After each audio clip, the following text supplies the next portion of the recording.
Coucou, bonjour à tous ceux qui me connaissent et à tous ceux qui ne me connaissent pas. Euh, je fais encore une vidéo concernant euh, le crash qui est survenu à l'Antonov 72.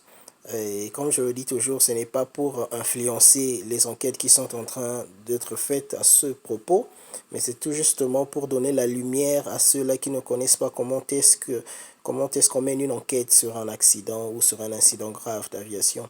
Au lieu que les gens spéculent, au lieu que les gens se donnent des idées, et ça serait mieux de connaître comment est-ce que ça se fait. Beaucoup de gens m'ont écrit inbox pour leur envoyer la première vidéo que j'avais faite. Je suis désolé parce que en essayant de vous l'envoyer, mon téléphone me signalait que la vidéo était trop grande et je ne pouvais pas la forwarder. J'essaierai d'être un peu bref euh, sur cette deuxième vidéo que je fais concernant euh, l'identification de l'épave et les techniques de recherche et de sauvetage qui doivent se faire autour de l'épave. Parce que les techniques de recherche autour d'une épave sont tellement indispensables, ça détermine même la qualité de l'enquête. Je précise sur ça parce que la recherche des indices autour d'une épave est l'élément capital dans une enquête technique, surtout dans l'environnement dans lequel se trouve l'épave. Et normalement, dans une zone pareille, la technique d'enquête exige à ce qu'il y ait un rayon de 100 mètres qui peuvent même augmenter jusqu'à 500 mètres. Je m'explique en fait. Si on n'arrive pas à identifier les corps dans une épave, par exemple, où les indices sont en fait l'épave a été vraiment, le choc a été tellement fort que il y a des parties de l'avion qui se sont dispersées. Il y a un rayon de 5 mètres qui va de 100 mètres à 500 mètres. C'est-à-dire, vous faites un rayon de 100 mètres et lorsque vous ne trouvez rien, vous augmentez encore le deuxième rayon de 200 mètres.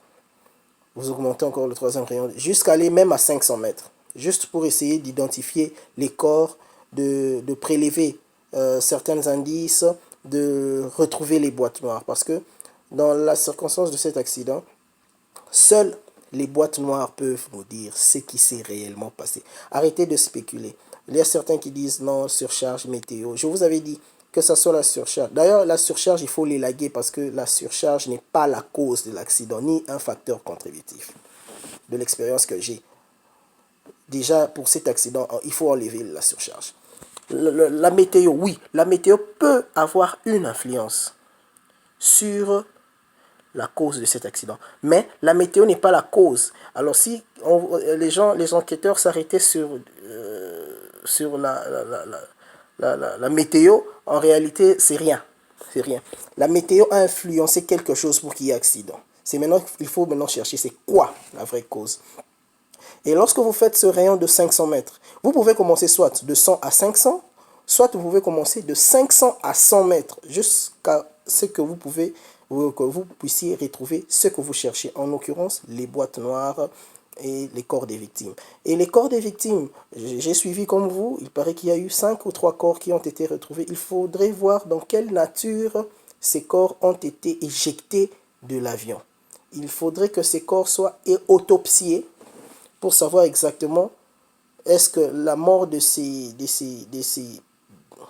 corps, de ces victimes-là, est réellement due à l'impact ou ils se sont projetés du haut vers le bas. Donc en fait, il y a beaucoup de circonstances lorsque le médecin légiste autopsie un cadavre, dans le cas d'un accident d'avion, ça révèle aussi beaucoup de choses.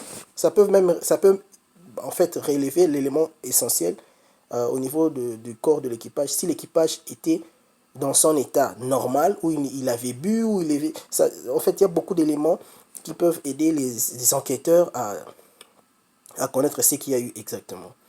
Alors, nous avons tous vu l'état dans lequel se trouvait l'épave. L'épave, c'est vraiment enfoncé sous terre à une certaine profondeur. En fait, je ne vais pas donner réellement la cause, parce que je ne suis pas enquêteur. Comme je vous ai dit, je ne voudrais pas influencer. mais je peux aussi apporter ma contribution en tant qu'expert dans le domaine pendant 5 années. Euh, en observant déjà la profondeur à laquelle l'épave s'est embourbée, ça sort beaucoup d'hypothèses. Si nous prenons l'aspect météo, n'épargnons pas aussi l'aspect technique ou mécanique de l'avion, parce que la météo peut influencer aussi les commandes de l'avion. Comment? Quand je parle des commandes de l'avion, je parle de Flight Control Surfaces. Il faudrait aussi regarder si on retrouve les ailes de l'avion et la queue de l'avion, dans quelle position se trouvaient les dispositifs hypersustentateurs, les Flight Control Surfaces. Il faudrait regarder aussi le cockpit, les commandes au niveau des cockpits. Comment est-ce que ça se trouve? Ce sont des indicateurs très importants qui permettent de voir au moment de l'accident à quelle position se trouvaient les flight control. Nous avons les ailerons, nous avons le rudder, nous avons des elevators, c'est-à-dire au niveau de la partie du plan horizontal stabilisé, tout ça. Il faudrait que les enquêteurs tiennent compte de ça. Il ne faudrait pas seulement qu'ils s'arrêtent au niveau de la météo. Qu'est-ce que la météo a influencé? Parce que lorsque le pilote perd le contrôle des dispositifs hypersustentateurs, il perd l'avion. Et il est au niveau de cockpit ce que nous appelons le trim.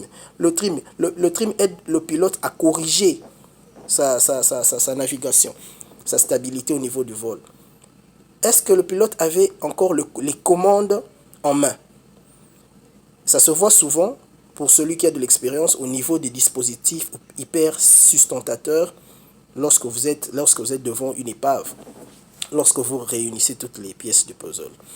Et au niveau, je voudrais aussi en fait réveiller l'intelligence de certains.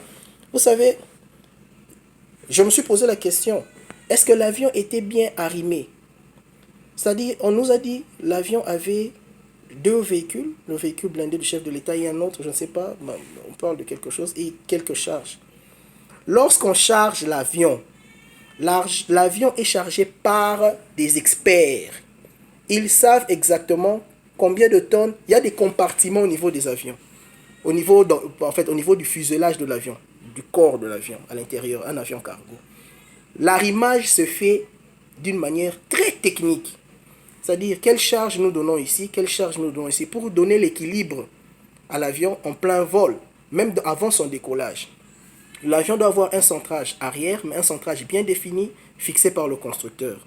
Et les charges que vous mettez dans l'avion doivent être bien arrimées. Quand je dis bien arrimées, c'est-à-dire bien serrées, bloquées. Il y a eu le véhicule du chef de l'État. Il paraît qu'il y a eu un autre. Bon, je prends seulement même le véhicule du chef de l'État seul.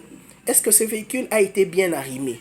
Est-ce que ce véhicule a été bien fixé pour que ce véhicule-là ne puisse pas avoir de mouvement en plein vol? La conséquence, c'est quoi? Lorsqu'une charge dans l'avion, la charge disponible que l'avion a, bon, peu importe la charge disponible, la charge transportée de l'avion n'est pas bien arrimée dans le fuselage en plein vol, lorsque l'avion subit une influence météorologique, c'est-à-dire l'avion est secoué.